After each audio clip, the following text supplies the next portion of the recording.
Goeiemôre en 'n baie hartlike welkom ook vir jou wat saam met ons reis in hierdie ruimte waar ons ook stil word by die woord, wat ons sê dat die woord vir ons 'n lig is, 'n lamp is wat ons lewens verlig, wat ons lewens ook rig in die spore van die Here se liefde en sy geregtigheid.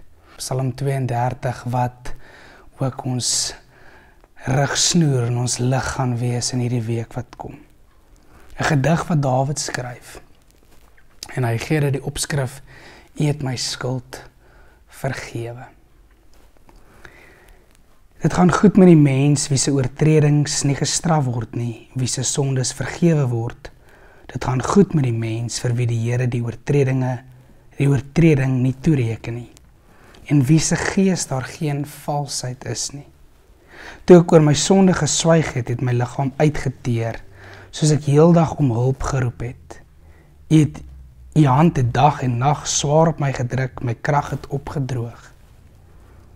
Soos water in somerhitte, toe het ek my sonde bely, my oortredinge nie weggesteek nie. Ek het gesê, voor die Here bely ek my opstandigheid, en U het my skuld vergewe. Dit is waarom elke gelowige in 'n tyd van nood tot U bid. Selfs vloedwater sal hom nie skielik oorval nie. U is vir my 'n skuilplek. U beskerm my teen aanvalle.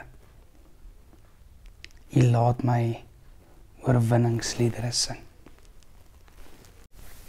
Hoe sou jy oor hierdie teksgedeelte voel? Of watter gevoel wek hierdie teks binne jou?